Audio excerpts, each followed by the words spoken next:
Hello, Larry. How are you going? Hi, Ryan. How are you going, Larry? The Lawrence G. Datilio. How are you doing, man? Fine. You just doing fine? Not feeling possessed by an alien in your brain? No, neither am I feeling yum yum. Oh, we'll change that. People who are listening, this is Ryan here, and that's the writer, Larry Datilio, of this episode of Babylon 5. As everybody knows who's ever listened to this podcast before, every now and then we get Larry on. Usually it's my wife, Rachel, and I, but Rachel... She's in the corner. She had to step out of the room. We may invite her on at points to give some points of view of her own, but if you want to hear her thoughts on knives, she was a guest spot on another Babylon 5 podcast, the last best Babylon 5 podcast, in which she talked about knives. But this one we went, hey, we got to get TKO himself, Larry Datilio here. We're just joshing around having a bit of fun. Thanks for having me. Yes, we're just joshing around having a bit of fun. People might say it's a bit inappropriate to joke about having a dead person on your show, but we're not joking around. This is the Day of the Dead as we record this. The comet is in alignment correctly, and we got you here, Larry. Great to have you on. People, we are called YumYumPodcast because of the iconic and amazing and sensual line Yum Yum from Star Trek Discovery. We started out as a Star Trek Discovery rewatch podcast, and we ran out of Discovery, and it ran out of stuff to say, and we are doing Babylon 5. If you have not seen the series before, we recommend that you do, because we are spoiling it. We're getting into the minutiae, such as this is one of the last times that Larry works on Babylon 5, writing a main episode script. You will continue on for the rest of the season, Larry being a script supervisor, but this is the last Larry episode that we get. After here, things go in different directions for you and JMS. So if people... See, that's a spoiler. People might have been going, oh, Ryan, I really thought in season 3 we were going to get more Larry episodes. Wrong. Incorrect. Rachel's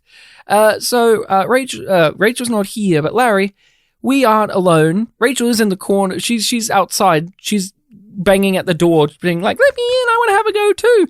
But we actually do have a guest with us for this one.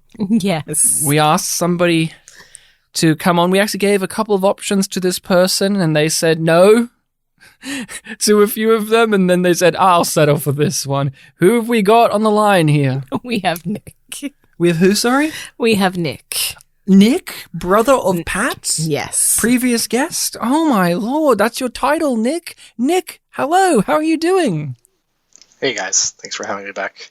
So my title is previous guest or brother of Pat. I can try to make sure I understood. Yep. What is my official title? Both? Your official title is previous guest or brother of Pat. That's your role.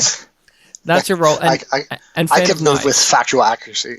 Mm-hmm. Yes. Factual accuracy here. So, Nick, it's a pleasure to have you back on. For people who don't know, you've been on this podcast before. You grew up with Babylon 5. You're a fan of the show. Isn't that correct? Very much so, yeah.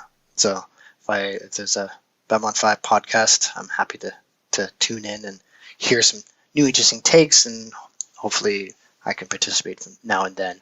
But I don't take the amazing episodes, the highlight episodes of the season. I take some of the forgotten, slightly dirty gems. Yeah, I mean, last time you're on for Babylon Squared, so I don't think you can really claim that title. You chose one of the most beloved episodes. That was a seminal one, yeah. That was a seminal. Yeah. But this time you were like, knives. Well, when I say you were, I said, here's some episodes. Which one do you want? And you said, I don't want to do Hunter Prey. It's boring. I'll do knives. No one wants to do Hunter Prey. Yeah. Exactly. Man, we got a lot of pushback on not fans of Hunter Prey discussion. People were like, how dare you? Hunter Prey is essential viewing for me. Fuck you. And I'm sorry, people. It's boring. I don't think it's very good. But we got you here for Knives, written by Larry here. But we thought, hey, Nick, you're here. Let's read the DVD description for what Knives is about. So you have it in front of you. Tell us all, regale us all on what we've watched. Sure. The DVD description as written by JMS is, he sees strange visions, dreams strange dreams, Gradually, Sheridan understands he's become host to an alien life form. Meanwhile, a friend, Carmen Argentino, wishing to die, challenges Malaria to an obligatory Centauri death match.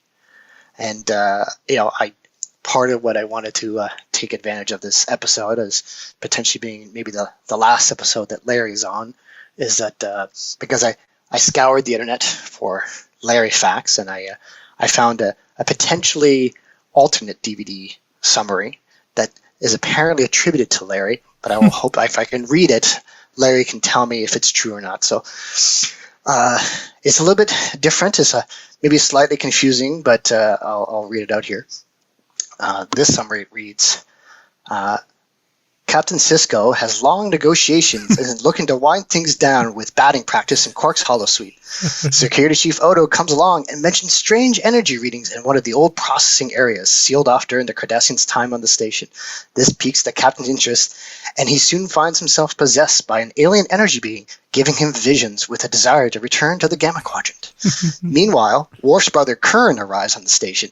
Due to landing on the wrong side against the Chancellor's new war, his family has been disgraced. His only way out is to have Worf kill him, restoring his honor. I hate that episode too, by the way. So, yes. Larry, I'm not sure if you can confirm or deny if this was written by you as a potentially failed suggestion for a DS9 episode, which I guess eventually became into some stories. I refuse to comment. That's Sons of Moog, right? That's the one. Yeah, Sons of Moog. I hate that episode, but that's another podcast for another time. I hate what they do with Kurn. I think it's dumb, and I dislike it greatly, and I think they waste a good Tony Todd performance.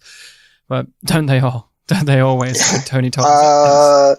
No, well, because there's that one episode of DS9 where he's playing adults. In the same season. So we got Tony twice. One of them's like one of the greatest episodes of the entire series, and one of them's fucking that one. But hey, whatever. The DS9 fans are going to blow up when they hear about this. They already are off-put by Babylon 5's existence. This is insane! Insanity is part of the times! You must learn to embrace the madness. Let it fire you. Knives is an episode that I think is bad. Hey. I know, you're shocked, Larry. I'm sorry to say it, but I think it's a bad episode. I've not hated it, but what makes me frustrated is there's a B plot that should be the A plot, and that's the main thrust of my complaint. And then the A plot is, at best, a single-page short story that you would read in a magazine, and it's stretched out to a good portion of the running time of this episode of Babylon 5. So I've not been a big fan of Knives. I love all the Centauri stuff. I love Londo. I love seeing Reefa, of course. I love Veer. I love seeing their culture being examined, seeing the ramifications of Londo's actions, culminating with him having to kill his own friend. I love all of that stuff, but that is treated as secondary in this episode, which is weird because the episode's named after it as well. It is one of the more befuddling emphasis on storylines in a B5 episode I can think of in any of its run. I just always look at this going, why did you structure it like this? I can't get around it. I can't get past that. What about you, Nick? What's been your kind of feelings towards Knives? I think it's just a medium episode. I'll save my Yum score for later, but the episode itself, I don't think it's bad per se, but it's just it's weaker. On my rewatches, I'll watch it. It's not one that I've ever really felt like skipping. It's just it's just not one of the greater episodes. I think that's kind of how I would describe, no offense, Larry, how I would describe Larry's episodes in general. It's just like, they're weaker episodes. Sorry, Larry. Maybe we should ask. I don't know if we should just ask Larry to step out. Larry, could you step up actually and kick Nick's ass? Because I think Deathwalk is a pretty great episode that you wrote. Thank you. Thank you. And TKO is a masterclass, of course. One of the best episodes is TKO, of course. We all know this. possession thing is kind of interesting, and Is it? I think, well, it's nothing special, right? Yes. Stop And- trying to talk him down from vague, almost compliments. Sorry. Well, because I did appreciate one part was that they had from a budget point of view, they could reuse the CGI model for Anna's Icarus. ship, Mhm. the Icarus. I was The like, well-named didn't Icarus. we just talked about that in the previous episode? So It is They were true. like, they already had it open, so that saved some time. I think I call it a bad episode because if I'm thinking really hard about plot lines, I think the possession that Sheridan goes through is the stupidest, most boring, dumb plot that Sheridan ever goes through in this entire Stupider than him being abducted by aliens. Yes, because it's even dumber than that script was in terms of why he has this happen to him. I don't know. To me, this just has always rubbed me up the wrong way with the Sheridan thing because it's a neat little sci-fi idea, but it's not juicy enough to expand out to the script, and you can tell because they don't really have much to do. There's nowhere to launch off of. Now, Larry, you have obviously a major bias towards this. This is your last script in the show, at least last in terms of air date. I don't know, last in terms of production, but obviously you're going to say this is a great and wonderful script. We know this, but if you could have an unbiased opinion for a moment, put yourself in Rachel's shoes, say. What's been your relationship and history with this one? Well, luckily enough, I was talking with Rachel about this, you leave me in the corner all of the fucking time. Yeah, you picked up a vocal patterns over this course of time real well. Yeah, well, she bothers to talk to me, unlike you. Mm-hmm. You tell me to face the corner. I feed you. I give you some food. I throw some scraps your way. Yeah, it goes through me because I'm a fucking ghost. Oh, so we believe in ghosts now. What are we in some sort of triangle? We are. Can we call the Soul Hunter? We got a ghost problem. We got a ghost problem. Can we get Zach Baggins in the studio right now? We got a bad case of ghosts. You are like the sunshine of my eyes, because when I look at you, I'm surprised. Your smile glows like snow. That's so stupid, Zach. It's so stupid. Rachel's never been a huge fan of this episode, but she appreciates my characterization of Londo and getting the Centauri opera. Oh, there you go. So overall, from now on, you speak as if you're Rachel. Overall, not a fan of the episode, but you do love the character work put through for Londo, which I think is the overall sentiment here, where that's the stuff that we're all here for.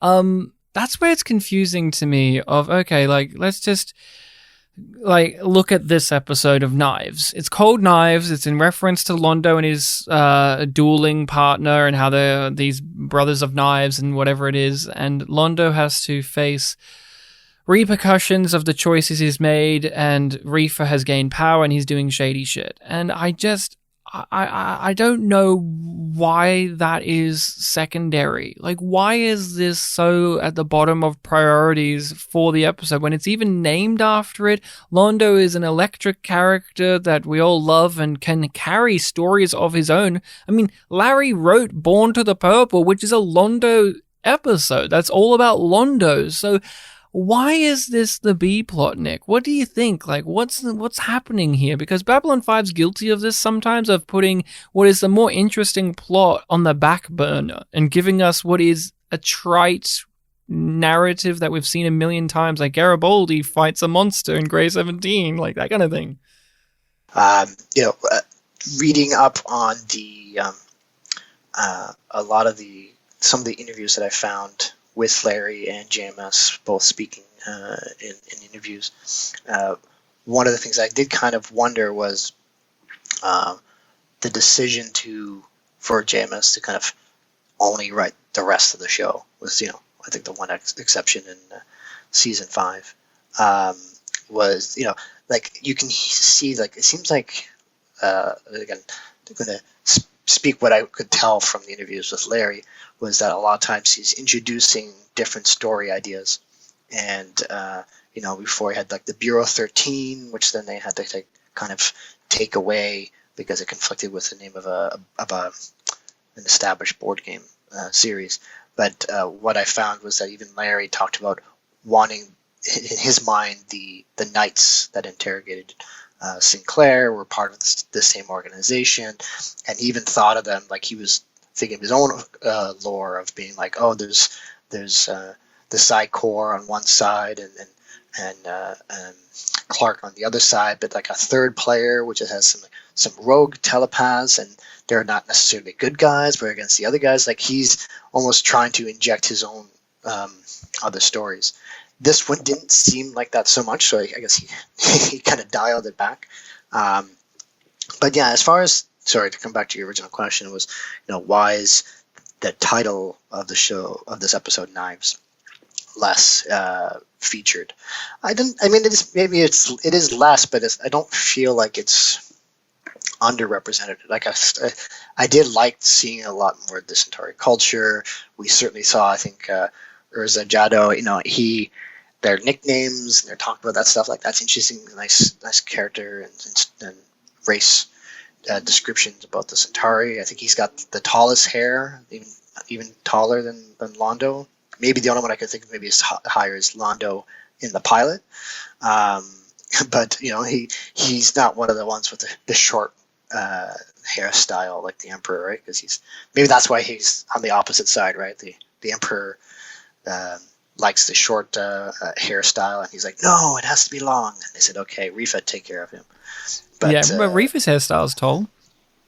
Rifa's hairstyle is tall, but maybe he didn't protest it either. Maybe that's true. Maybe this guy couldn't bite his tongue, and he said, no, I have to say something. Yeah, it's not as if the Londo stuff is necessarily underrepresented, but there is this emphasis placed on it being the B story, the secondary story that we are following, along with the Captain Sheridan has to figure out a mystery, and we open with Sheridan, we follow Sheridan a lot, there's like a whole bunch of shit about it, and then we'll cut back to like what is like this fucking Centauri tragedy story happening, and it is just like weirdly in the periphery at points, and it's just very strange to me because it's like when you take all those scenes of Londo and you put them all together, it's like that makes a script, that's an episode, you could do that, but there's just like the amount of stress they put on Sheridan's stuff is what really trips me up, because that to me should be the one we see less of and get less focus, because it is so simple. And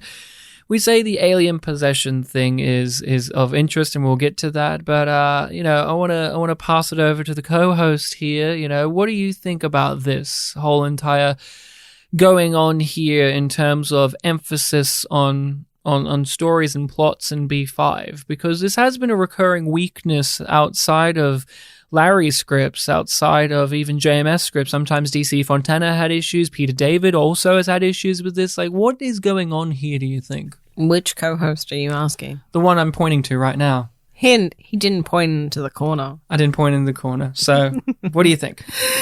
And in case he didn't use an invocation spell. To speak no, to so and excuse me, I didn't use a hollow demon or any of that kind of. And I don't know if it came through on mic, but spoiler, and not spoiler for clarity. Ryan let Rachel back in the room. Oh yeah. Sorry. Oh, Rachel crept in the room and pushed Larry out of the chair. Hey, he gave up his seat for me. That's your story. So what do you think? He would fall through the chair. We established this. So he was tired of squatting. Squatters' rights are gone. So what do you think? What's going on? I find it weird. I think it's one of those times where they were like, we can't leave the human crew out completely, because if it was all the Londo plot, there would be no reason really to cut back to our human cast. Yeah. And they aren't confident enough to do that. Is that a thing that they ever get past in Babylon 5? Getting confident enough where we don't have to have our human characters? Or is that just a given? Like, we always have to make sure to have the human characters? Because that is the core frustration for me, is I do wish that this could just be a Londo story and the humans can maybe pop in from time to time. Like, I don't need It's like they have Sheridan. to be involved in some way. Like, that final, like, you know, the kind of final shot. You need Garibaldi, like, TKO in the corner. Like, Yeah. with the towel, you know, helping Londo out. Like, come on, Londo, you got this. And then, you know, Londo giving him the thumbs up, like, yeah, I'm going in. But they aren't friends anymore. That's the real sad thing. It would be, you know, no one's Londo's friend except for Via, and so he's there. But yeah, like, And he's just about to kill his longest friend. yeah, Yeah. Into the episode. It feels like they're like, okay, well, the last shot of the credits is these characters in CNC. We have to have them. At least one of them being the focus of a plot in every episode. yeah. We have to have them in Sheridan's quarters wearing nice sweaters on the couch talking about the Yeah, plot. Franklin is just gushing about the alien. Yeah, and his sweater matches He's the like, couch. and if we blends found the into alien, couch. do you think it would possess me next? Like, okay, what is your kink? He loves possession. He loves aliens. That's his kink. Don't kink shame him. He loves aliens. He loves it. He loves it raw, and he loves them just freshly woken up from cryo and stroke their hair. That's a female human, but hey, he loves his certain type of. He's got things going on. He's got things. I don't sleep with my patients. We skipped over an important question. Who would have said yum yum in this episode? I have no fucking clue. Sheridan? Because he's just such a fucking idiot in this episode. Yeah. I think it's Sheridan. He's just like, gee whiz, I After- sure am tired. Yum yum. Nah. I shot a Greylaw. He vomits up the alien and says, yum, yum. That would be great. Yeah. Well, my take on it, for the sake of who's going to say yum yum, who's got the most yum yum energy, I'm going to retcon and say that the alien himself is pure yum yum energy, and it would project images of like yummy oranges and other yummy things to Sheridan, because it's nonverbal, right? So it can like convey things that elicit the emotion of yum. That's true. I'm going with the alien. As David Bowie said, love the alien. Is this the dumbest he's ever been in the show? Rachel? Yeah. Yeah. So far. Like, he's pretty smart when he gets abducted by aliens. You know, he's stupidly stubborn in his first episode, trying to get the speech done. But yeah, he's a dork. Here it's... did he just take dum-dum pills? I don't know what's his problem here. Like, okay, His amateur baseball career is taking too many steroids. Okay, that's a pet peeve right there. Well, you know what we have? Oh, you know what we haven't seen? Air hearts. We haven't seen that in like 15 episodes. It feels like they just stop fucking going there. Because I was going to complain. The thing I really hate about B5 is sometimes we'll be like really meticulous with like what's on the station. Then sometimes like, oh yeah, we have fucking air hearts and a baseball diamond in the center of the fucking station. And I can't get past that they have a baseball diamond. I just can't get past that. I'm going to land on the other side of it, because I always feel like the square footage of the inside of what's the name of the cylinder style? It's the station. O'Neill cylinder. Like the amount of square footage on there is pretty high, and I know it talks about like 250,000 aliens, and then obviously there's a certain amount of plants and food crops that are hydroponics that are sustained. But it's like I kind of liked that angle of the view that showed the baseball field and that big expanse escape, you know, the size of the actual station itself, because there's so many times where it's like, oh, the only real peak we get of the garden is a few plants next to a window, and behind that is a painting of that's supposed to look like, it never does, but it's supposed to look like the inside of the garden, and so I kind of liked the, oh, we get to see it again. You know? Yeah, but it's the Zen garden. I agree. Yeah, like the garden itself never feels big. This is probably because it's full CG, you know, background for the field. I was like, okay, you know, it gives me a sense like, oh, there is enough space okay, we can't legally have coffee plants, but we can have a baseball afford field. the footage for a baseball field, which apparently is not that busy. And, there's not like this lineup of like other staff. No. Is this the executive baseball time? I don't know. It just grinds my gears. It's this station where it's like, we can't fit the homeless in the bottom levels, but we got enough room for a baseball field. No, it's more about the cost. I'm sorry. That's what, like they can't afford it. It's just one of those things. It's not about like the square footage, and plus there's like underdeveloped areas of Babylon 5, so they have room for growth.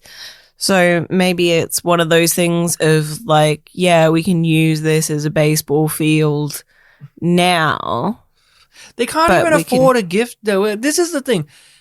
They don't have a gift shop, but they have a fucking baseball field. Oh, they never have a news station on Babylon 5, which is fucking insane, but they can have a fucking baseball field. Okay, I agree with. It's one of those things where they needed to introduce it earlier. If it was, here's the station, and here's like, look, we have sporting places and this, and it should actually come back. That's another thing too. It's like, is this a Larry thing or what? Like, I do wonder if you look in the finale for season 2 with the explosion on the train there when he's flying down. I gotta wonder, especially on like the HD version. I'm not sure if it really enhanced the CGI for that, but like, can you see the baseball diamond? Does it actually show up in the background as he's flying? That would be a dream. That would be kind of nice. I thought you were going to say in the finale of the show when they're blowing up Babylon 5, they show you all like the interiors real low, and then they show you the fucking baseball field. It's still there. I guess the baseball diamond, I don't know, it's so silly, but that's we're getting off the point of, is this just one of the most contrived reasons for a plot to happen in B5 since TKO, where it's Garibaldi gets involved in this plot because it's his friend that we've never seen and we never will see again. In this, we've got a triangle, which we never hear about or see about again. And Sheridan is just like, hey, I'm the main character. I want to go there so that I could get possessed by an alien. Like, it's one of those where I am a ghost hunter. Yeah, it's one of those scripts where things need to happen, and it will cost the characters intelligence so that we can get there. There are so many points where characters are just ignoring obvious things and like going against logic just so that we can come here to these points. And we talked about that with your brother Pat on our podcast, Nick, where it's like, oh, I need to go out into space so I can get captured by aliens. And they joke about it. It's just like, hey, you shouldn't be doing this. It's like, yeah, but I want to get space under my feet and a snake in my boot. And I want to, and then it's all going to be okay. This doesn't even do that. Like, this doesn't even try jokingly to say how silly this is. It is sincerely, Sheridan is like, I love the idea of just walking into this random area for no fucking apparent reason other than I like weird shit. And then I get possessed. And then I just am like mildly worried about it, and then the episode eventually wraps up the storyline. I don't know. I can't, like, I like Sheridan as a character. I do like him. I think he's very smart. I think he's very clever. I think he's got great emotionality. And then I watch episodes like this and I'm like, why am I following this guy? Just, why am I here, dude? I just don't want to follow him. Are there other things in that spooky area, or is it just this one thing? Because the impression I got was, well, that Mark had picked it up flying by sector 14, it was happenstance. It was happenstance. And guess what? You can keep asking that because we never see the fucking triangle again and they never mention it again. We like to praise that Babylon 5 is always things come back. This don't come back because it's stupid. But that's only because, poor Larry was let go. Larry had plans. Yeah, Larry had big plans for the triangle. It was going to be in season 5. Byron was going to set up his base there. Thank you for acknowledging that. Thank you. I mean, we were gonna see the ghost of Morden come through the triangle. Oh, that would have been perfect. That would have been perfect. He's haunting the station. And asking for coffee. And yeah, that's it. Ooh, I'm here, spooky. We've talked on the podcast many times about Sheridan and how we can flip in and out of liking the character. Why is that not a bigger deal for us? Because when you say that, that says the character's inconsistent. Like, if we said this about Star Trek Discovery, or if we said this about a bad episode of Star Trek, that's like a proper negative thing. They are failing with the character where they're inconsistent, where some episodes I'm on board and some episodes I'm like, this is the dumbest character in the show. Why are they the lead? Why is this not a bigger issue for us, Rachel? Because it's not necessarily the overall character of Sheridan, it's parts of his personality. So it's not all the time that he's like this. They'll just have an episode or two where they highlight this part we don't enjoy. So it's restrained and contained in specific episodes. Yeah, and they're just simple too. Sometimes people just drop the ball. Sometimes, hey, that wasn't the script.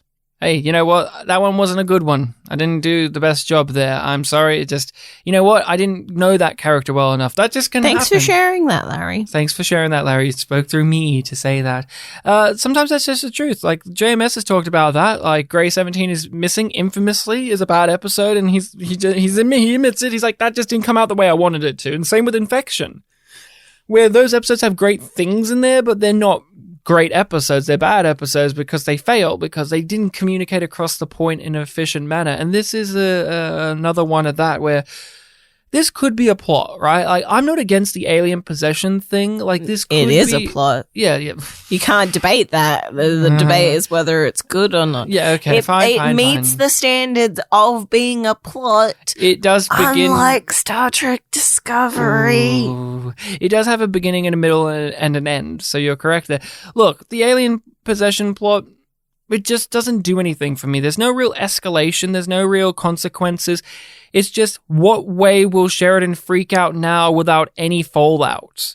Oh, he shoots the wall, nobody cares. Oh, what's that? He thinks the Icarus exploded in front of the entire CNC stuff. People raise their eyebrows, but there's nothing here. Like, the alien's possessing his brain, but it never gets him to the point where he's in physical danger in any real way. It's not as if he's almost going to bash his brains in. It is the lack of momentum and tension. It is the only thing driving it is, what is going on? Like, what is this? And I think you figure it out relatively quickly, that it's like, oh, it's something in him.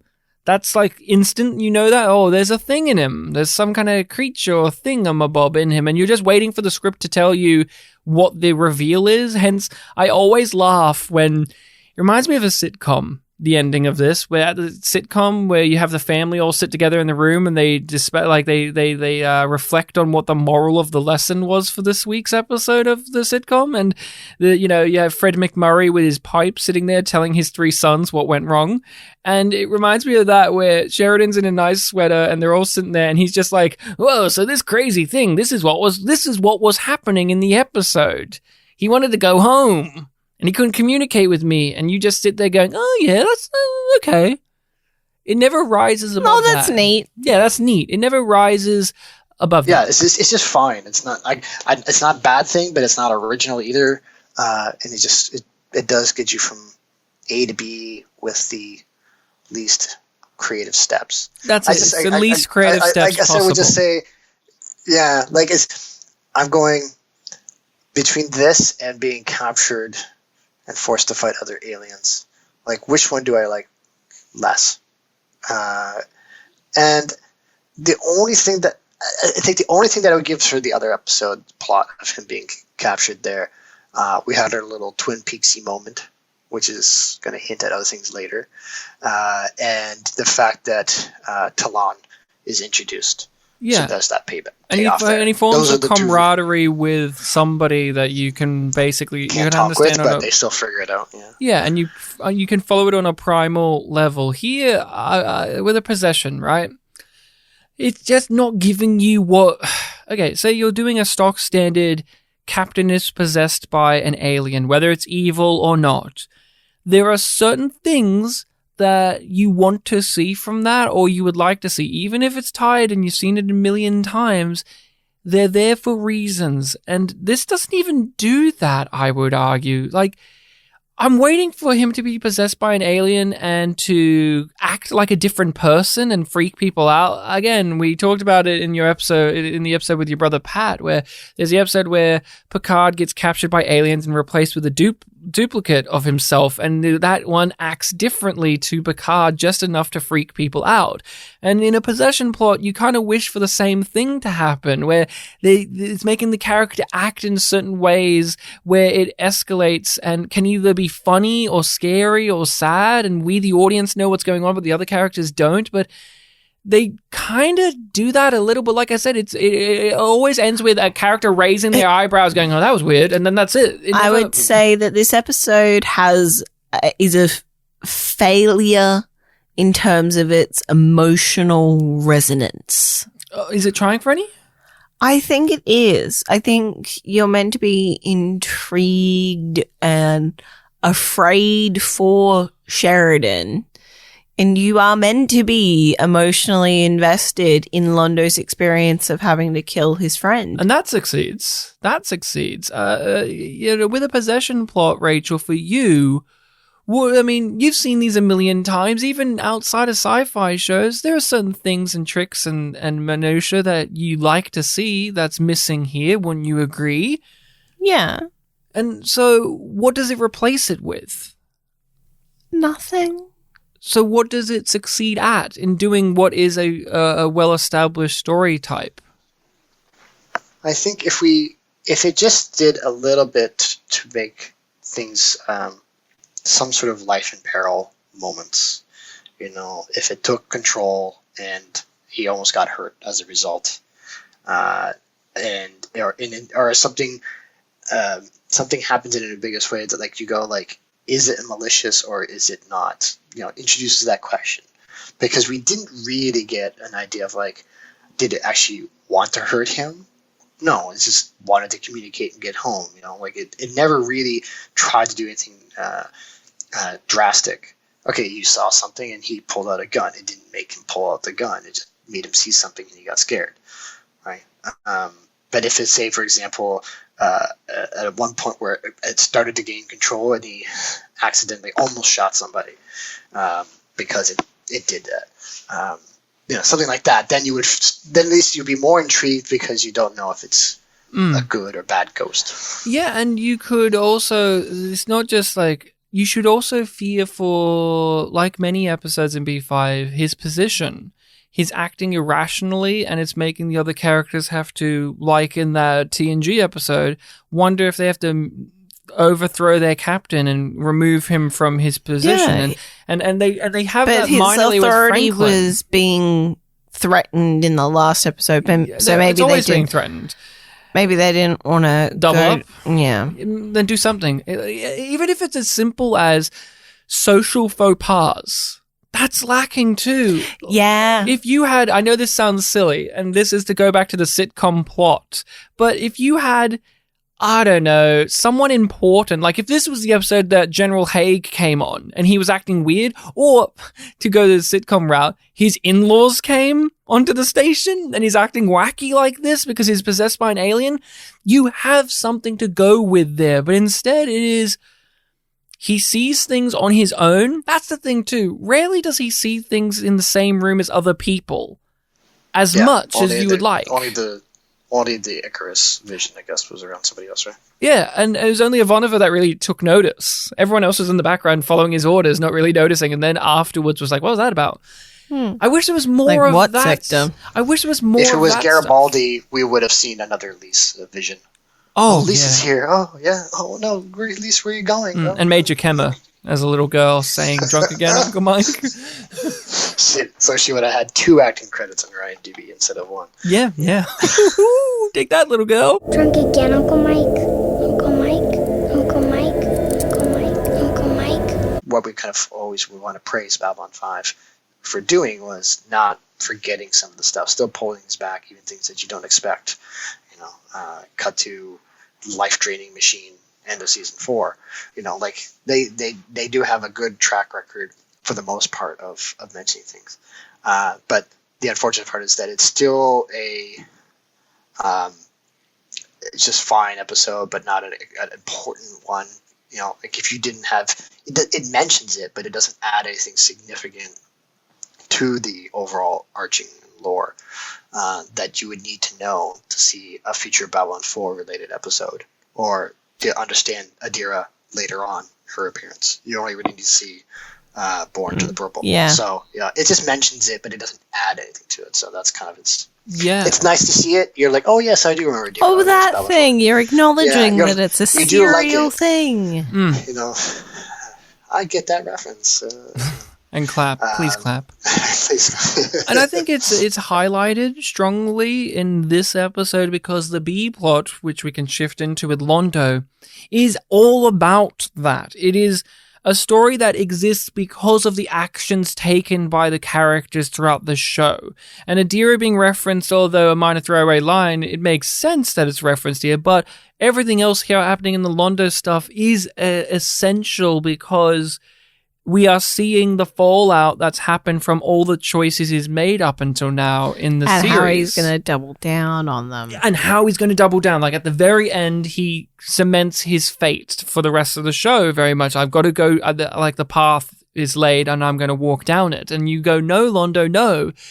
And you could still argue that this is a skippable thing, but like in terms of this isolated episode, I think it works in terms of defending its merits because it's referencing and calling back and harkening back and following through on stuff that we built up, because that is this story. While the Sheridan stuff, just saying Babylon 4 existed in this area and the alien was there, and just saying like that Marcab guy beat his brains in, and it's like, well, it'll be important next episode, because then we see the Marcab get fucked up, and Franklin mentions the doctor friend, that will be important next episode. Like that stuff is very minimal and it doesn't really propel much along, while the Londo stuff, it does. We are seeing a culmination of things and a warning of things to come in the future for Londo and the Centauri, that the vacuum of power has been opened and now everybody is rushing towards it and some are being crushed underfoot, like with his friend, who is now having to face all of these unintended punishments and results because of his good dear friend Londo. This is Londo's fault. And that hits hard because we've watched Londo choose to do these things in the hopes of making things better for himself and his people, and now we're seeing actually you've made it fucking worse, even for someone close to you.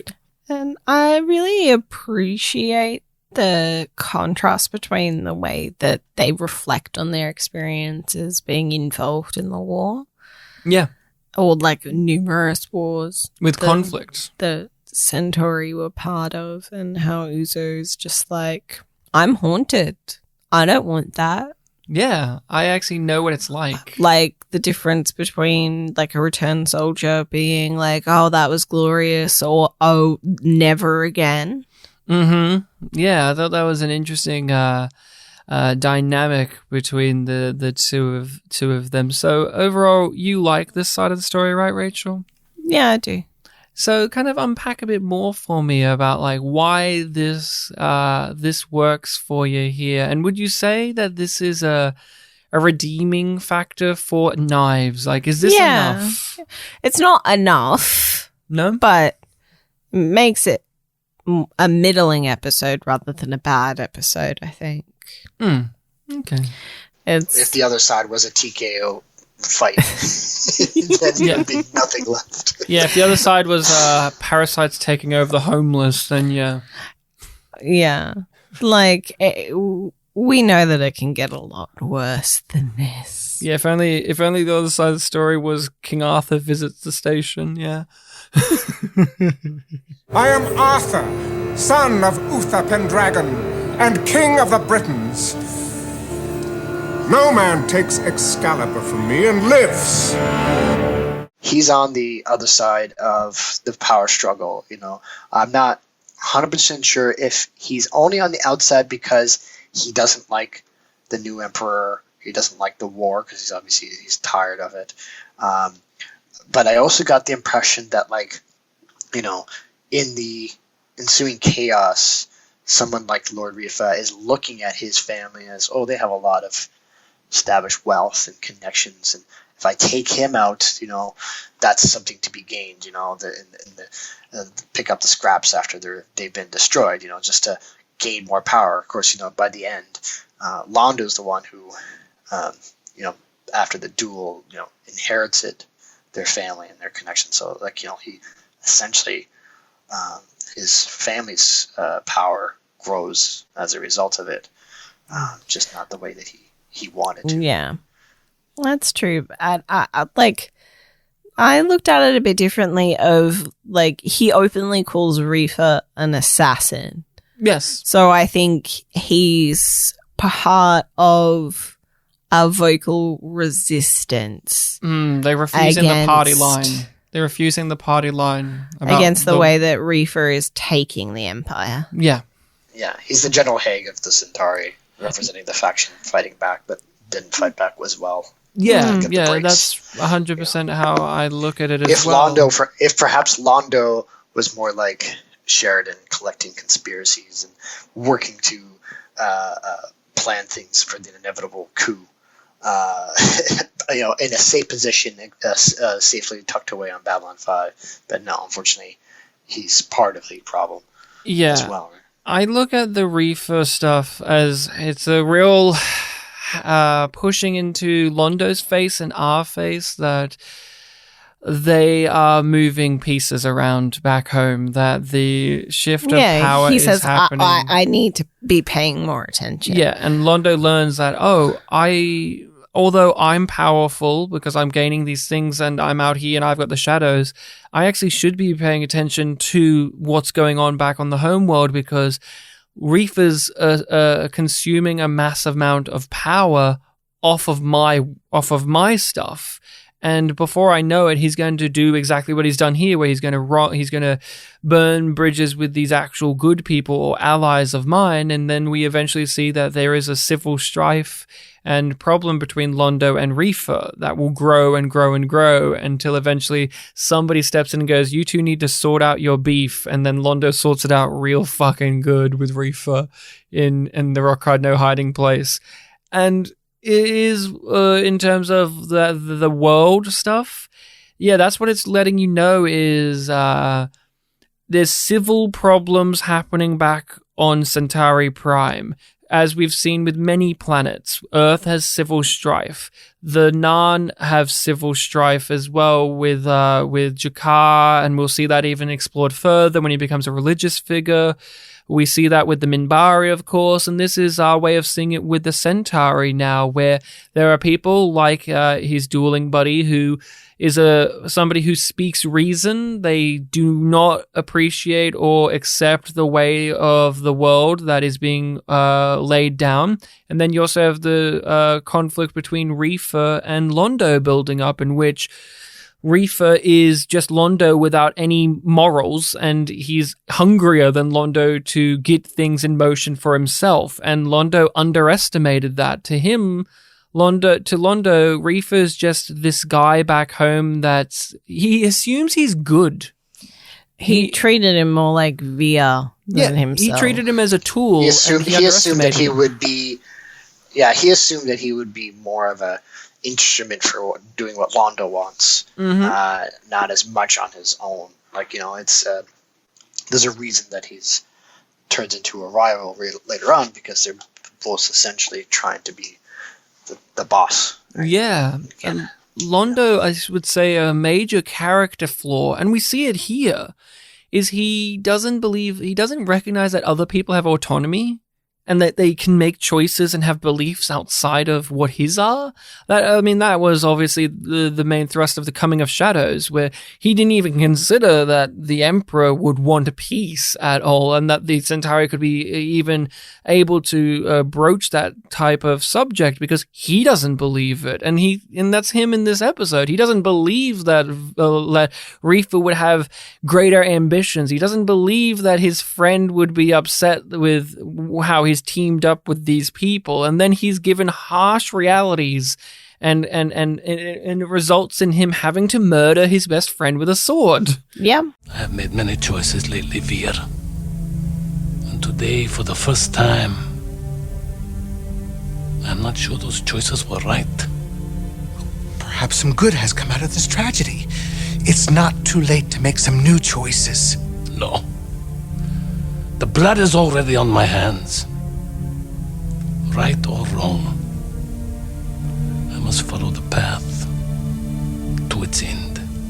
This is great. I think all of this stuff is really great, and then you just have a bunch of bullshit with Sheridan, and that's why I say it's bad. Like on a scripting level, on a balancing level, it just fails. But the actual material with Londo, I love the banter. I love all of the dynamics at play. I loved seeing Reefer on the TV screen being like a lying piece of shit, and he lies through a mission. Like, he never mentions that he's the guy that did it. And I love all of that. I love Via having to be playful at the beginning and then being his usual worried self. All of the emotional depths of Londo's character and the actual confrontation of the fact that the Centauri are this imperialist race and that is in fact bad and not cute and noble and nostalgic. All of that is the real meal here of the episode, and I wish that's just what the episode was. It's like if you watch the long Twilight Struggle, which is a couple of episodes away. Could you imagine if that was that episode, but for some reason the A plot was this A plot? It would be really annoying. It would be like, no, you got so much cool stuff happening here on a thematic level and character level and world level, and yet we're going with stock standard sci-fi plot because we're a sci-fi show. Yeah. That's like where I go with it. What was a scene that really struck you, Nick? What was a standout moment in this side of the story? I particularly liked, and I think what you said, like, Rifa's lie of omission, and then Londo kind of just walking straight into their conversation saying, don't worry, I've taken care of it, and then him saying, oh, my friend Rifa's taken care of it, and you just see how quickly it turned, I'm going to take a guess that the actor spotlight is our boy Urza, because he did a great job of just Rifa, like he just looks so mad, like he just sees, wow, my chance for help from Londo, or no, Londo's part of it. Yeah, I thought I could trust you, and in fact, you're a part of the reason that everything's fucked and that I'm doomed. Yeah, and then he's planning to give him his sword from this great battle. The Battle of Garrosh. And he said, I've never seen a finer blade. You wouldn't be able to get another one like that because, as they say in Surf Ninjas, money can't buy knives. No, and brothers don't swim. So don't surf. Yeah, don't surf. That's right. We, yes, those of my generation do not surf. One of the scenes that really stood out for me as probably my favorite scene in the episode, and again, this is the complaint that I made about the Sheridan thing, which is the end scene that sums up the whole point. This didn't feel as hokey to me as Sheridan standing there in his gorgeous little sweater talking about what he learned today and what the plot was. It's very similar though, and I think that is a complaint where Londo basically explains what happened to the audience through Via, like, well, what happened is through Centauri tradition. That's a little corny, and I think that could have been a little bit smoother, but what I do love is just Londo just has learned something from this, but not enough. That's what is really fascinating about his characters.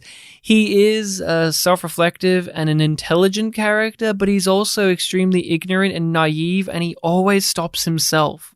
Via speaking logic and reasons and facts at him, and he just doesn't want to hear it because it is already too late. I have blood on my hands.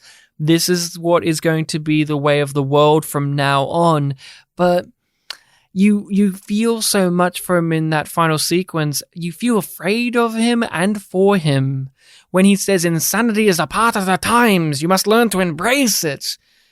you're seeing the voice of almost a tyrant in that moment. It's somebody who's losing their grip on things, but also in that sequence, he speaks very lyrically and poetically about what has gone through. That hand is reaching out. Yeah, that hand is reaching out. And these moments here when he speaks like that, it reminds me of in season 5 when we see when he becomes the full damned Londo and he becomes the Emperor and he's got the Drak on him, that those horrible things he can say, you know that he doesn't even need to be possessed to say them because he says this stuff throughout the show. This is a script that he manufactures for himself throughout this. And here it's a self-defense mechanism. It's like, I want to acknowledge that I fucked up, but I don't want to do it too much because I just can't handle that, and it means I actually have to work on things better, and I don't believe that. I wouldn't be able to live with the guilt if I fully acknowledged it. So I'm going to warp it to fit what I need. And he doesn't believe in redemption for him. Redemption, really. For himself, at least, not in this moment. It's like, this is it. This is how it's going to be. We're just going to have to go through it. I am in the dark. I will stay in the dark. What about you? What was a sequence or a moment for you that kind of leapt out during all of this stuff, Rachel? It's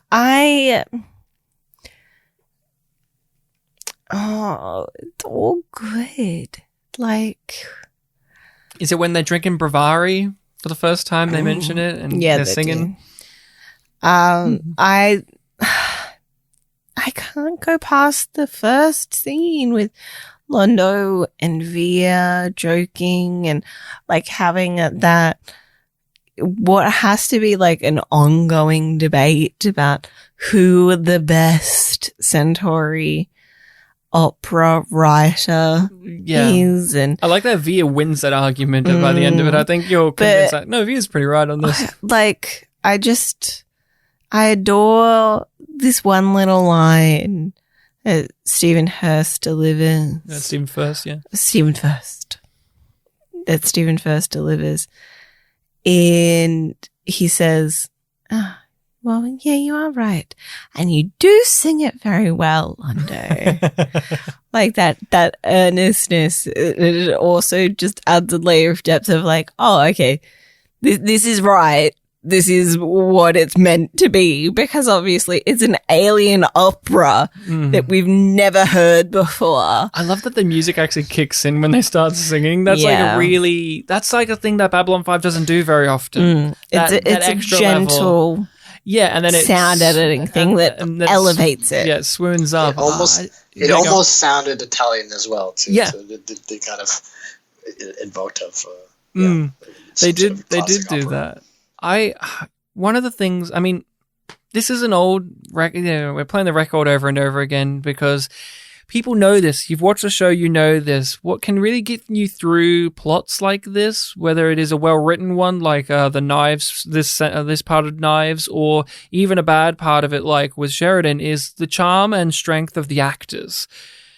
Every actor is giving it their all here. A guest star actor, but Peter Jurasik, as always, is absolutely embodying the character and delivers the emotional range that you need of him. From the almost childlike whimsy of hearing Via start singing the opera and the joy on his face, you feel it. You really warms your soul, to the devastating line delivery of him holding his friend in his arms as he's dying, and he's just like asks him, "Why did you make me do this? Why did you make me do this?" Your heart breaks for him in that moment, and it's mainly because of the strength of the actors here. Because we've never heard of this friend ever in the entire run of the show. He only exists in this episode. He rarely, if ever, gets mentioned again here, but because of the absolute powerful delivery of the lines and the emotions from Via, from Urzo, from Londo, these actors, it buys you in for those amount of minutes that we're here watching this. I don't need to have 15 episodes of backstory to make this pay off. I could watch this on its own, and the acting really sells it. And that's the thing. Like when they actually do have the sword fight, it's shit. Like the choreography of it's shit. It's not amazing. It's like these two guys just wailing at each other with swords. They're old men, so it kind of gets a break a little bit. And the swords are shit. And one of them wants to die on purpose, of course. But like that doesn't really matter. That's not what the meat of the story is. The heart of it, the moment is Londo killing his friend and holding him. And why? Why did this happen? Because you, Londo, fucked up, and this is the way to fix your fuck up. And I have to he has to sacrifice himself to fix Londo's mistakes and his choices, and that is far more important. And the acting really is what glues it all together, because if the acting was weaker here, the strength of this would fall a little bit more flat, because on a script level, it's fine. Like, it's good, it's decent, but just, Peter Jurasek, we've talked about him lots. He's improved so much since the Gathering, in which he was the best part of the Gathering. But it just to really just praise again that the Babylon 5 has a really great ensemble cast that we can just like. Londo is this absurd character. I always think, and I'm curious to hear your thoughts, Nick, on if you've had this with people. I'm always curious to hear people's thoughts on when they watch Babylon 5, what they think of Londo, because he's a choice. Like, his acting and the accent and the writing, he's like a bold exclamation mark choice that I could see being a very divisive thing for people coming into it. Have you ever experienced that with Londo yourself, or with other people when you've shown this show to them, or they've tuned into it and they're just like, this Londo guy, what's that about? What do you think? Yeah, Londo always stands out. I mean, and I'm always, I am impressed, obviously, a lot of them are actors, but at the same time, you're also like, how much are they really changing themselves for the character? You can see Andreas Katsoulis, on Star Trek, and you're like, he's bringing something different, but he's also somewhat still similar. In comparison, Peter is so much more different as Londo. He'd bring a lot of character to it. When you guys have probably seen it as some sort of convention where he comes on stage in the Londo makeup, and then partway through switches back to his normal voice, and they're taking the makeup off to kind of show who he really is, right? And you can see, like, he's putting a lot of emphasis. He's doing a lot of work to really build the character through his performance. And I think even some comment or some Q&A, he talked about, like, if he were to try to do it again, he's just like, it takes a lot of energy to bring that character to life. He's an energetic character in how he behaves. If he's mad, or if he's angry, or if he's happy or sad, it takes a lot of physical energy just to bring that character. And he's like, you don't always feel that every day, but somebody like Londo, you need to bring it.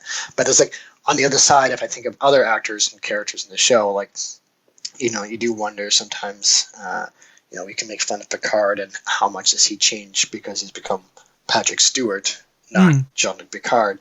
But there's some characters that are like so similar to what the impression you get from the actor. Like, does Bruce Boxleitner like ghost stories, and that's why they put it in? Does Jerry Doyle find it funny when he mispronounces an immigrant's name? It says Gesundheit when someone says the name right. Like, is Mira Fallon just Delenn? Yeah.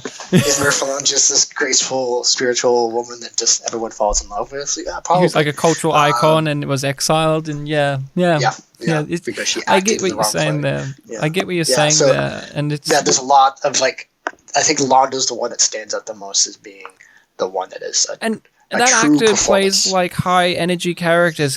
People who knew him from Hill Street Blues, he was a very over the top character in that show as well. And I think we've talked about this on the pod, and you see it here, is what makes Londo great is he can dial that down and get real quiet. Like, some of the best acting, and you see it in this episode, is when Londo's quiet, when he's not having to say anything, just the expressions on his face and the look in his eye, as well as just a quiet delivery of a line, as well as the loud, brash stuff. It is that pendulum swing from high to low is what really gravitates us towards him. And that, again, goes through the performance here, because it is one of those ones where the actor came in and is like, this is my choice. This is how I'm going to do it. And the writer writes to that. And you can see that, like, Londo and Jakar are the characters that JMS clearly knows how to write the best for.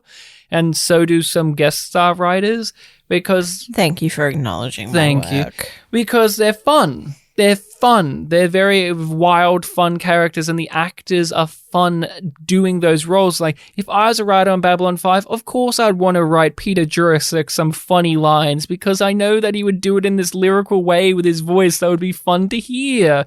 I just want to keep writing Mr. Morden into his lines of dialogue, because I love the way he says it. Ah, Mr. Morden. You know, that's fun. It's great. You enjoy that. And that comes from the actor, not necessarily from the script sometimes. And to me, look, this side of the Londo stuff, it is great. I think it's a payoff to all of this stuff, and it's furthering his character. But honestly, I enjoy it because I like those characters, and I just like seeing all of those actors do the things I like them to do. To see Peter Jurasik be funny and sad as Londo, to see Via be funny and sad as Via, and even this guest star performer who we will get into in our spotlight section, him being a fellow Centauri guy who also captures the essence of what we've seen of this group of people before, but then also coming in with a completely different avenue with the character. I mean, he does the silly accent as well, but he also is a character. He has to be very different to ones we've seen and oppose Londo, and that's the meat and the potatoes and all of that to Knives. And I wish that it was enough to truly save it for me, and sometimes it is. At the moment, I'm feeling pretty jazzed about it, but then also I just remember Sheridan hitting baseballs.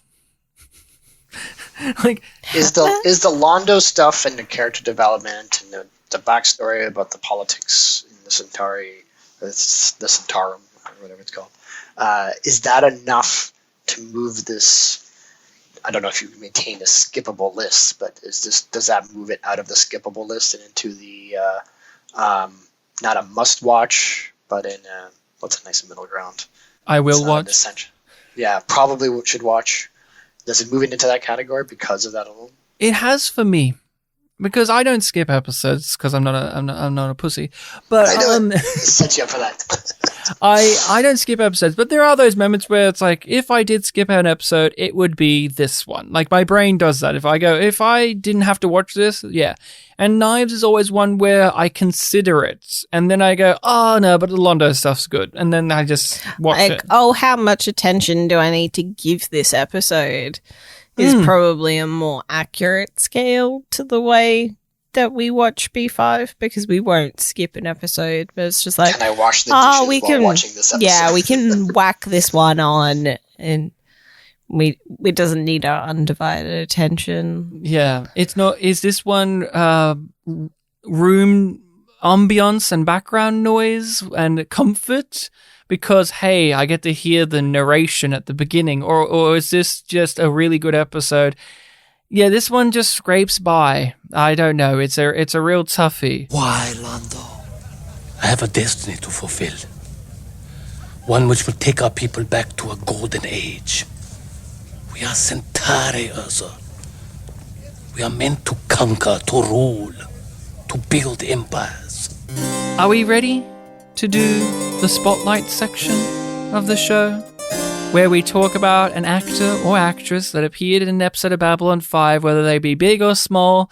We go over what they thought about them in the episode. We talk about anything we've seen them in before, any interesting pieces of trivia or information we've picked up along the way. Rachel, and Larry as well.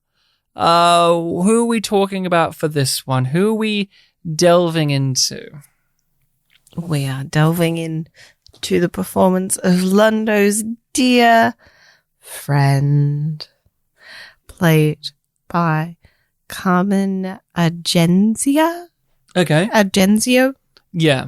Yeah, that's right. Carmen Agenzio. Sorry if we mispronounce it. It's just one of those names where it's like, oh, that's one where it's like, oh, I need to look up how this is pronounced. And even then you're like, hey, my last name's Sliwinski. I give it a pass. You know, people don't know how to pronounce my name. I go, okay, that's fine. And I think this guy would have been similar. I was like, what's that? You got it wrong? Okay. Or maybe he's not. Maybe he's intense. I don't know. Maybe it was intense. So he played Londo's dueling buddy who gets stabbed real good. Nick, what have you thought about this performance? You know, there's only two things that I can immediately remember him from. SG1, he had a reoccurring role, and I can't remember the name of the group, but they did the Club Dread, the comedy there where he's playing this one cop who gets brutally murdered, but it's kind of just a silly comedy. But the thing that I could probably say I might have seen him in something else, but I might not recognize him, because even between knowing him in SG1, his performance there, he's just playing just normal, American dude, and here he is bringing a little bit more of an accent, more character, stuff like that. Like I almost forget that it's him. Like he doesn't that good of a job, I think. Also, he has hair, lots of hair as well. Yes, that's different. Most of the time he does not, but yeah, it's just like it's enough for him to. He's bringing that type of energy. It's not a Lord Rifa almost being like a bad imitation of what Londo's supposed to be accent-wise. He's his own thing. I know. I guess he has Italian. I love Rifa's background, accent. so he comes off a little bit more. I love Rifa's accent. I've never actually tried to find a video of how does he actually sound. It's like because we William know Londo, Forward? Peter. Yeah, Peter has he's a Brooklyn accent. He sounds like a cabbie. Yeah. Yeah, exactly. I don't know what William Ford sounds like in real life. I hope he sounds like that, where he sounds like a little Dracula, like he sounds like Renfield.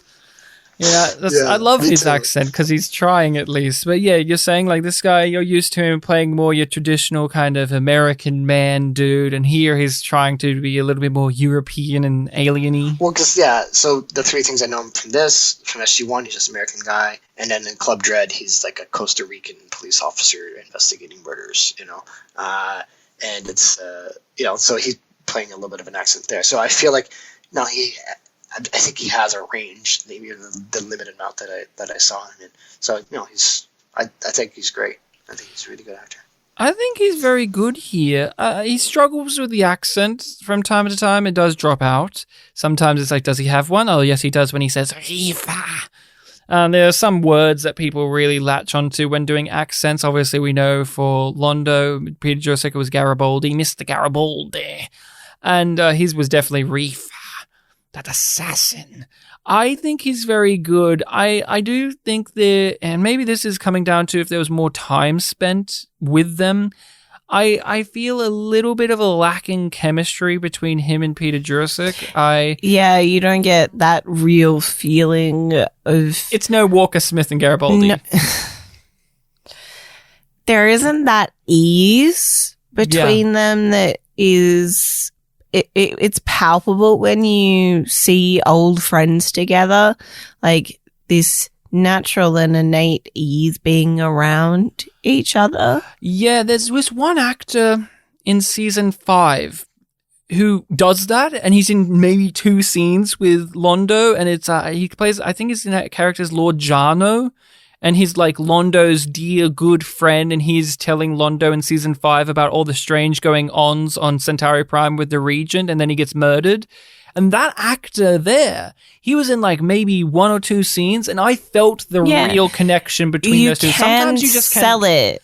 Yeah, from a minimum. Yeah, minimal amount of time. Yeah, like it really comes through in the body language. Yeah, I think, and it's not as if they don't have any chemistry. It's just missing a little bit more. Yeah, it doesn't have the we've known each other since we were kids, and it makes like that.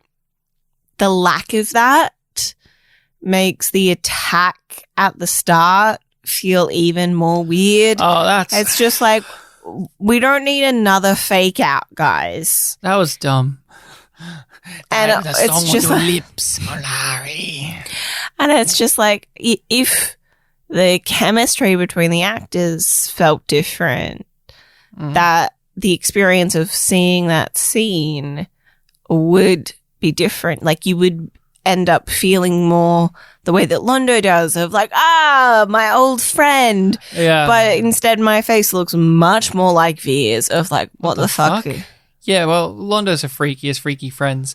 I also thought that, like, I just double checked. The actors are only 7 years apart, but he did feel older in comparison to Peter. So it's like, we don't decide it since we're younger. He's aged quite a bit more because he's been in a lot more wars and he's tired. You know, like even if I don't know how you would naturally tie it in, but I did feel like he had a lot more gray hair and stuff like that. Well, but at the same time, I mean, it's always funny to remember that Londo's supposed to be an old man, and yet he's played by Peter Jurek, who is not an old man. Like, that's always one of the little disconnects. When they tried to make him look young in the in the TV movie, flashbacks, like when you find out why he's on Babylon 5, and they give him like younger. He's just got like his hair. He's just got like his hair's not as tall, but it's just very, very dark and black. and there's no like white streak in it. Yeah, exactly. I think the actor does the like that may be lacking, but he delivers on the absolute gravitas and pathos of the tragedy that he's going through. Yeah, he shines shame. in his moments, but the friendship doesn't shine as much as it could. It's just a little lacking. It's just a little. It's not as if it's a fail. It's just could do a little bit more. Small in comparison to the other stuff. Yeah. Like, but I would care more about his death if he had that with Londo. Why did you make me do this, Rosa? My family. I could not let them share my disgrace. This way, I die with honor. And you will see they are protected. Yes, I promise it. I will guard them as if they were my own. I'm similar to Nick. This guy's got a large catalogue of work. He had a large catalogue of work. Over 200 credits on IMDb. But sadly, a lot of it is unknown to me, or him in it is unknown to me. SG-1, Stargate, that's where I knew him from. When I watched this, I was like, I know who this is, but it's the wig and the accent were throwing me off. And I guess also here he's a lot more jovial and expressive. Well, in SG-1, like with a lot of their characters, they're a little bit stuffy because they're military people in that. Well, he's a rich lord guy who's like sword fighting and drinking and partying, so the kind of energy is different. But I do remember him in SG-1. I thought he was very good in that show, as were pretty much most people in that show, if I'm honest. And I would love to revisit SG-1 to see his character again, as well as many others, because I haven't watched SG-1 since I was a kid. I've never revisited it. I've never got DVDs and watched it again. So I can't tell you too much about what his character was like, but I remembered he was good. I was like, I didn't mind that character. I thought he was all right. And so unfortunately, I can't speak too heavily into his role in that. Rachel, have you seen him in anything in all this catalogue of work? Yeah. Was he in Gilmore Girls? No, I didn't 6 see Feet it. Under? Call the Midwife. Call the Midwife? Was he in Call the Midwife? Was he a nun? No. I want to throw some ones that I haven't seen, but I just find amusing that he was in. He was in an episode of Chips. Of course, everybody was. He was in an episode of TJ Hooker. Oh, with Shatner. Mm-hmm. With the Shats. He was another detective. Of course. He was in the A-Team. Oh, yeah, with Reg. Yes. He was in Kojak. Oh, okay. And he was in, I can't remember, this was a film or a TV film, The Jesus Trip. Rachel, I can't tell you. I haven't got on that trip, I'm afraid. Haven't gone down the Christ-like road. Yeah, bad Catholic boy. Where he was Pinoli. Oh. I'm going to pronounce it like that because I'm assuming that it's Italian and not how I would read it of Pinol. No, it's Pinoli. I imagine. I don't know. I didn't go down the Christ trip. Yeah. But I have seen him in House. He had a reoccurring role. Oh, really? Mm-hmm. Was he a doctor? Mm-hmm. Of course he was. Was he an arsehole? No, not really. He was around when House did the competition for replacing his interns or fellows around season 4. Is that when Olivia Wilde was in the show? Yes. And she's 6? Yeah, I was about to ask. Yeah, 13. Right? Oh, 13, sorry. 13. Fuck. I'm thinking of Prisoner. He's in it, and he's an older gentleman who he gets kicked out because he's too much like House. Oh, so he is an arsehole. Okay. I remember that. No, not in that way. Because he has a More like a similar skill level set of or something. knowledge to House. Oh. And he often just says, yeah, I agree with you, House. This evidence suggests this. I know this disease. And House is like, well, I don't need somebody on my team who's thinks like me. I want somebody who's counter. That was peak House. That was peak House, where every time they were trying to do an assessment, they were always like sarcoidosis, and then they rule it out right away. And then I just remember being weirded out. I mean, it was kind of sad that what's his name? There's Bernie Mac. He died of sarcoidosis. I'm like, that's that thing they always say on House MD that it's never that, but holy crap, it was. So yeah, you could just say that, and you're technically as talented as House in those days. In House, okay, interesting. And then there's another 2 things that we have both seen Star Trek? that he was in. No, Okay. No, I don't think he's in Star Trek. I didn't see any Star Trek listed. No, I'm just Yeah, I guessing. haven't seen it. What was he in? He was in The Godfather too. Oh, what was he? Italian. He's Italian. Of course. He's a little Italian boy. He was one of Michael's button men. Of course. Okay. That answers that question. Yeah. Okay, and anything? What was the other thing? Columbo. I was hoping you were going to say Melrose Place, but That is there, but we haven't seen it. So. Who was in Columbo? He wasn't a killer. He mustn't have been a killer. I would remember that. No. Was he in the original run or the 90s one? No, he was in the 70s. Far out. What was he? Was he a policeman? He was a coroner. Oh, really? What episode? Does it say? I looked this up because I had a feeling you were going to ask about it. He was in Crisis. A top CIA operative commits murder. With Patrick McGowan from Prisoner. The way only a brilliant spy can, never guessing he'll have to contend with a man like Lieutenant Columbo. That's about one of the first Patrick McGowan episodes. Oh, boy. What a run. There we go. We're back to Prisoner again. So, there we go. Good day, number 6. Number what? 6. For official purposes, everyone has a number. Yours is number 6. I am not a number. I am a person. I want to kind of touch upon something here. Obviously, we have Larry in the room. We've had Larry talk. This is the last Larry DiTilio episode, and I don't want to speculate too much because it is fairly unknown of why Larry and JMS do split at some point, and they didn't interact for a very long time, is from my understanding. Isn't that correct, Nick? You've talked about this in the past in ways. Yeah, my understanding was that they did have somewhat of a falling out, and I think it seemed like it was driven professionally, unfortunately. But I think he had, after Larry died, he did write some comments, kind of always saying that he was a great guy, and the wish that they had more contact, in the later years, given how much they had been. He talked about in his autobiography about them going, him, JMS quitting a job at a principal and convincing Larry to quit too and come along with him. And on a couple occasions, the fact that Larry was even willing to kind of stick by him, and they were pretty long-term writing partners and stuff like that. I think he did end up doing his own Space Rangers or something else.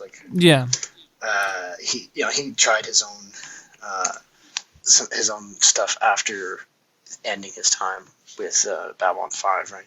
So I think maybe they just decided they went their own things. He was busy in Babylon 5, and I was busy there, but I guess the friendship side suffered as a result. It's very interesting because we've talked about many times here about how there comes a point where it's just JMS takes over, and it does improve.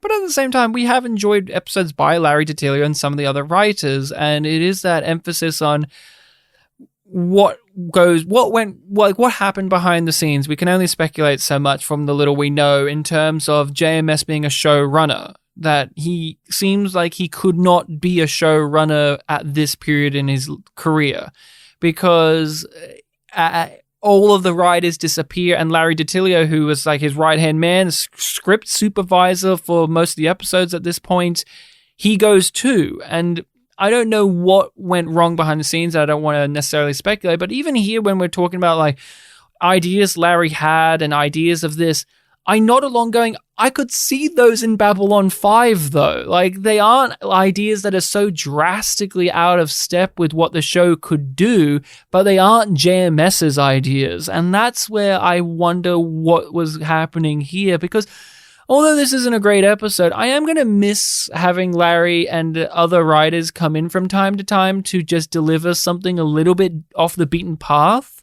But also, I do love season 3 and 4 a lot because of that unified and totally unfiltered voice of JMS. I love his writing, of course, and it's it's the greatest stuff in even season 2, but the diversity of voices is silenced after this. This is the last episode written by a guest writer until Neil Gaiman in season 5. You no longer get a chorus. Yeah, you no longer get a chorus, and I think that's and you could certainly say that JMS is burning the candle at both ends for years to make that happen, right? Producer and writing and all the hand in every department kind of thing, trying to keep things going. Showrunner, that by the time he did get to Crusade, I will continue to bring up Crusade. I don't care. He got guest writers. It became much more, tried to collaborate, tried to split up a little bit the work on the writing side so he didn't have to. And, you can say like, yeah, that's where maybe it suffered if he had been willing and able to make a more cohesive thing. Maybe TNT is what made that one suffer, huh? No, we know why. The reason it ended prematurely before some of the better stories happened. Just certainly that, but why it's so tonally off all over the place. Yeah, because that's I will say that is a bit of a concern of like, okay, yeah, if we get a B5 reboot, does he really work best as just a showrunner and without writing every episode? Like, is he only really his best when he really is writing a cohesive thing? He has to write everything to make it work. He doesn't have the ability. Maybe he does now, but at least back then, he didn't have the ability to give enough notes and enough advice so that others can write and it still fits in, and it's not somebody like Larry or somebody else introducing an idea that contradicts either something he established before or something he wants to do in the future, so then he has to kind of ignore it or work around it. And that's the thing about the Larry stuff. I don't really think many of his ideas contradict. I just think they are ideas that JMS is like, I don't want to do that. And I'm just going to ignore that. And from a creative standpoint, someone like Larry would be like, well, what's the fucking point? Yeah. I'm out of here. You're wasting time. And I won't be your puppet. One of the things to think about with a show like this, whether it's Babylon 5 or Mad Men or Sopranos or Star Trek, is there's always changes and evolutions because these things are unpredictable and they're fluid. So this is an end of an era for Babylon 5, just like Michael O'Hare leaving the show was an end of an era, or even when other cast members leave. This is an end of an era for this show where there are other writers.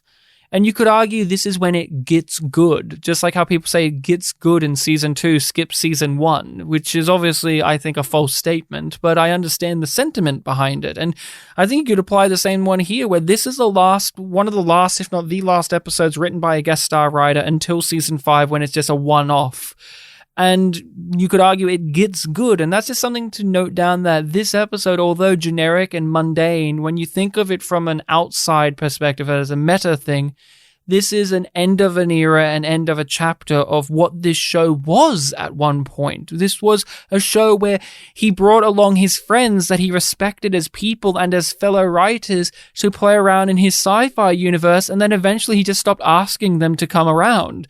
And we enjoy it in a weird way that he stopped asking them, because season 3 and season 4 are some of the best pieces of TV for, this show. And so it's just...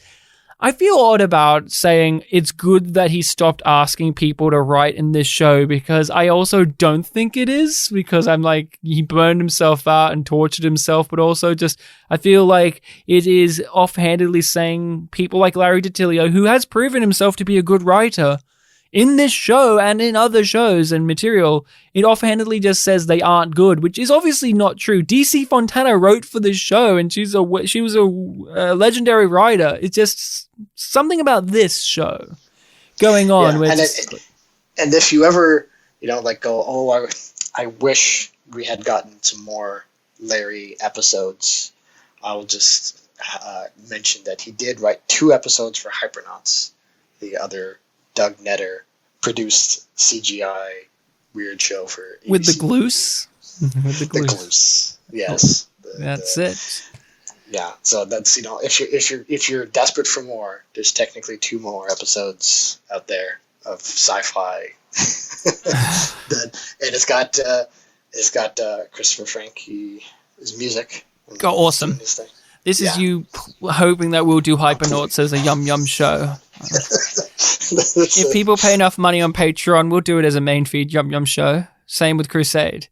We hit over that 100 mark. I'd hate to destroy your listener numbers that way. Oh yeah. They skyrocket, and we find out the demographic is kids listen because they love kids. They love hearing about Hypernauts because all the young Zoomers love hearing about fucking the Gloose. Wait, where's the? What did he call it? The Gloose? It's gone. It's a pity.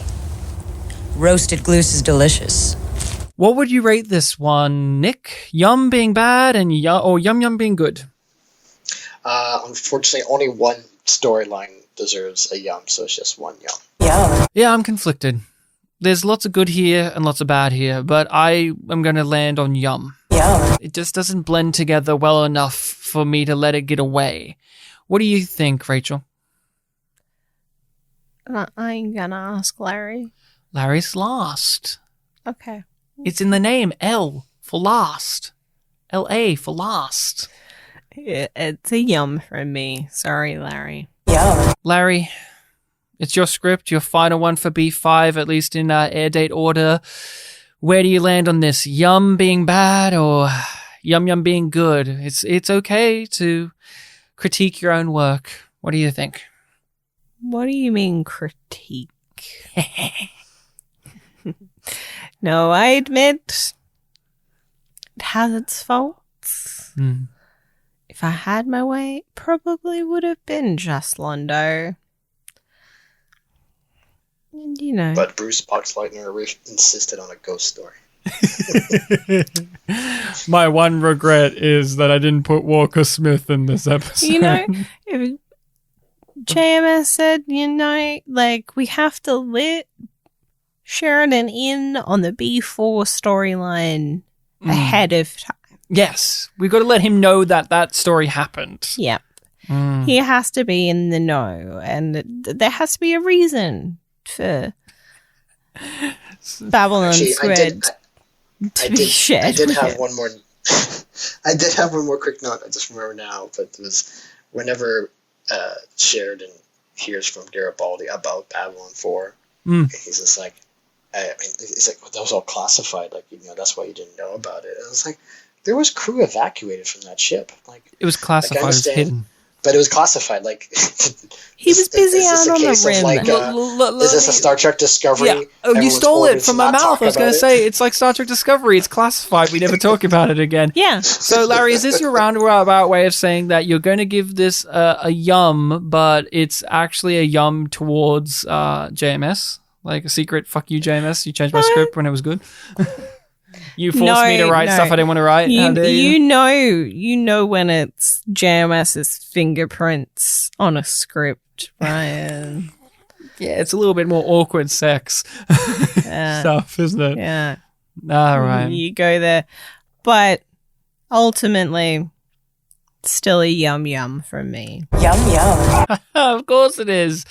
Let's hear what we're going to be talking about next time on Babylon 5. What is happening on Babylon 5 next time, Rachel? On the next Babylon 5. Confessions and Lamentations. Oh, a fun episode. Good.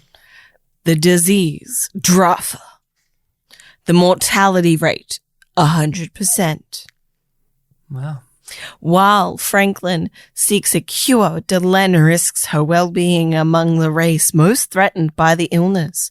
Other station residents make that race a scapegoat. Ooh, people, make sure to tune in for that one. Give that episode a revisit. It is one that has aged in a very fascinating way, to say the least. I am excited to give it a talk. People, if you've listened to this show before, you know I love depressing episodes. And this is one of, if not the most depressing episodes of Babylon 5. So, Confessions and Lamentations next week or next time on the pod. Nick, it was such a joy, such a pleasure to have you here talking to us about some Babylon 5. It's always great to have you and your brother on. Any words of wisdom you want to say towards our audience, or to your brother Nick, to your brother Pat listening? No, I only give bad advice about Crusade and Hypernauts. I don't have anything good to say. Wow. Admitting that is bad, Crusade. He heard it here first. I didn't say it was good. I just said it's still worth the watch. It's not worth the watch, people, but okay. Rachel, where can people find us on the internet? They can find us on those various social medias, such as Facebook, Reddit, TikTok, Tumblr, Twitter. Yeah, all of it under YumYumPod or YumYumPodcast. You can send us an email at yumyumpod@gmail.com. And if you want even more content, some of which that was referred to in this episode, you can head over to our Patreon. Yes, YumYumPodcast on Patreon. We are doing lots of content on there. Nick is a part of the Patreon. You can join the Patreon to talk to him on the group Discord that you get to be a part of when you join, as well as leaving comments on posts. We have many things on there. We have low tier show where we give our thoughts on different pieces of media, whether it be TV shows, movies, games, podcasts, a whole gambit of stuff there, from Wallace and Gromit to Doctor Who. It's all there for you to listen to. Once a month, we watch an X-Men movie or one of the Fox X-Men movies, and we're just plowing through those, and we've been going through those bit by bit. And currently, we are going through and watching some modern Star Trek, some Star Trek Picard, Strange New Worlds, all of that stuff.